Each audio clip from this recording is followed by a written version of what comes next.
ඔයාලා හැමෝවම ගොඩක් ආදරෙන් පිළිගන්නවා මගේ YouTube channel එකට.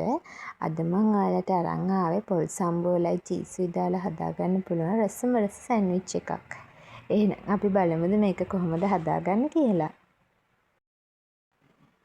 අපි මුලින්ම මේකට පොල් සම්බෝල එක හදාගන්න ඕනේ. ඉතින් මම ලුණු, අමු මිරිස්, එතකොට මිරිස් කුඩු, ගම්මිරිස් කුඩු, ලුණු රස අනුව දාලා පොලොත් එකතු කරලා හොඳට කොටාගෙන පොල් සම්බෝලේ හදාගන්නවා. ඔයාලට මේ පොල් සම්බෝලේ මේ විදිහට වංගෙඩියක දාලා කොටා ගන්නත් පුළුවන්. නැත්නම් බ්ලෙන්ඩ් කරලා ගන්නත් පුළුවන්.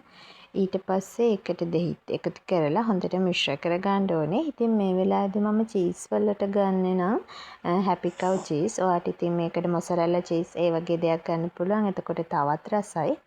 මේක හරිම ලේසියෙන් හදන්න පුළුවන්. ඔයාගේ බබාට මොන්ඩිසෝරි ගෙන යන්න, ඉස්කෝලේ ගෙන යන්න, ලන්ච් බොක්ස් එකට මේක හදලා දෙන්න පුළුවන්. ඉතින් මම මේ වෙලාවේදී පාන් පෙති ටිකක් අරගෙන ඒකට මුලින්ම මේ ඇස්ට්‍රා ගා ගන්න. ඇස්ට්‍රා හරි බටර් හරි ගා ගන්න.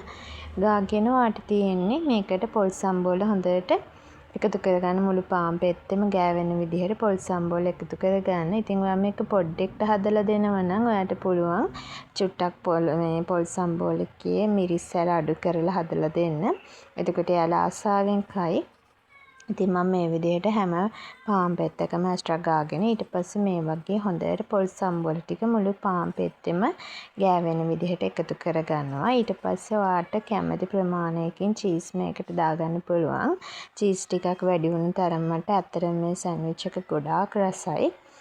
ඉතින් මේ විදිහට මම චීස් එකතු කරගන්නවා. එකතු කරලා මම මේක ටෝස්ට් කරගන්න තමයි හදන්නේ. ඉතින් ඔයාට මේක ෆ්‍රයි පෑන් එකේ දාලා දෙපැත්ත දාලා ගන්නත් පුළුවන්. නැත්නම් මේ වගේ ටෝස්ට් එකේ තියලා ටෝස්ට් කරලා ගන්නත් පුළුවන්.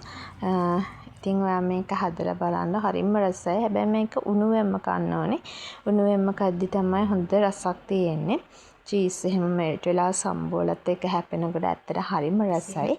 ඉතින් ඔයා අනිවාර්යෙන් මේක හදලා බලන්න. හදලා බලලා රස කොහොමද කියලා කමෙන්ට් එකකින් කියන්නත් අමතක කරන්න එපා. එහෙනම් අපි අලුත් වීඩියෝ එකකින් ආයෙත් හම්බ වෙමු.